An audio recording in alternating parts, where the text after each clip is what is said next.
Assalamualaikum warahmatullahi wabarakatuh. Halo teman-teman semuanya. Terima kasih banyak buat kalian yang tetap semangat dan menyempatkan sedikit waktu kalian untuk menonton video ini dan mengikuti perjalanan dari secangkir kopi di tengah kesibukan kalian, kerja, kuliah, dan kegiatan lainnya.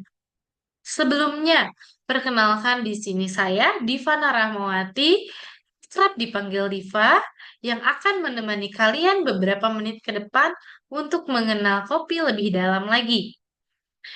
Nah, mungkin beberapa dari kalian ada yang relate dengan kata-kata belum produktif kalau misalnya belum ngopi. Nah, itu merupakan salah satu kata-kata di mana mendeskripsikan bahwa banyak sebagian orang yang merasa belum produktif kalau misalnya belum ngopi. Jadi mengartikan kalau misalnya kopi itu adalah satu hal yang harus dilakukan untuk mendukung produktivitasnya berkegiatan di hari itu. Nah, ngomong-ngomong soal soal itu ada fakta menarik nih dari salah satu lembaga survei di Indonesia yang mengatakan bahwa meminum kopi setiap hari sudah menjadi rutinitas yang tidak bisa terpisahkan dari kehidupan sebagian orang. Sebagian besar masyarakat, sebanyak 40% bahkan mengaku mengkonsumsi 2 gelas kopi dalam sehari. Sementara masyarakat yang memiliki toleransi kafein yang lebih tinggi bisa meminum lebih dari 2 gelas kopi sehari. Tercatat ada yang mengkonsumsi 3 gelas kopi sehari sebanyak 23%, bahkan lebih dari 3 gelas kopi sehari sebanyak 9%. Nah, kali ini di dalam video ini kita akan membahas lebih dalam lagi tentang kopi, yaitu dalam proses pengelolaan kopi tersebut, mulai dari proses pengelolaan biji kopi, roasting, sampai akhirnya disajikan dalam secangkir kopi yang kalian nikmati. Oke, kopi sendiri dikenal sebagai obat penghilang rasa kantuk, di mana kopi merupakan salah satu minuman yang paling banyak digandrungi di dunia saat ini. Bahkan, meminum kopi sudah menjadi suatu rutinitas atau gaya hidup yang tidak dapat terlewatkan bagi sebagian besar orang.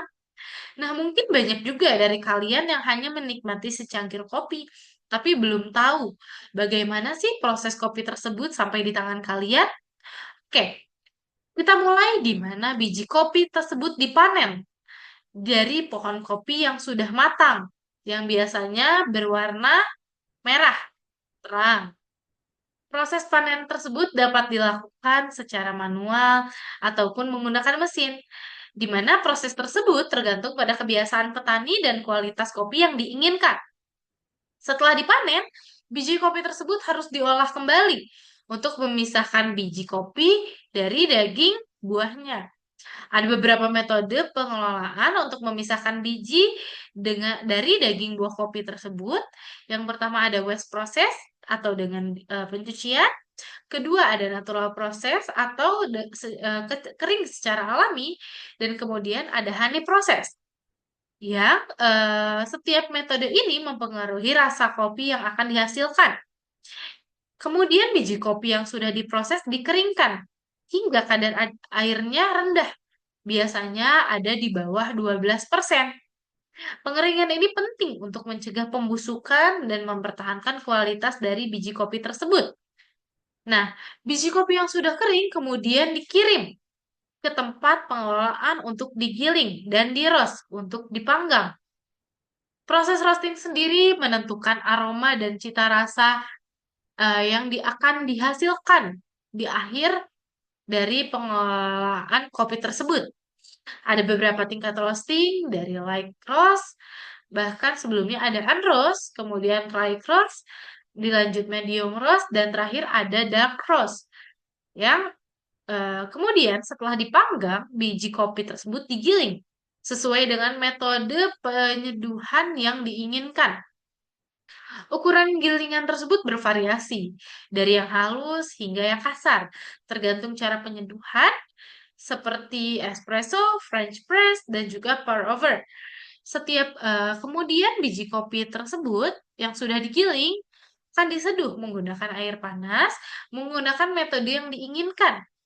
Setiap metode penyeduhan akan menghasilkan rasa dan tekstur yang berbeda-beda terhadap cita rasa kopi yang dihasilkan.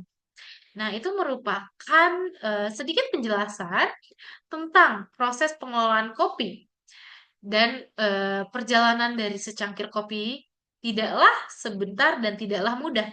Butuh proses yang panjang sehingga menghasilkan cita rasa dalam secangkir kopi yang kalian nikmati setiap harinya. Mungkin sekian penjelasan dari saya. Terima kasih, kurang lebihnya mohon maaf. Wassalamualaikum warahmatullahi wabarakatuh. Terima kasih.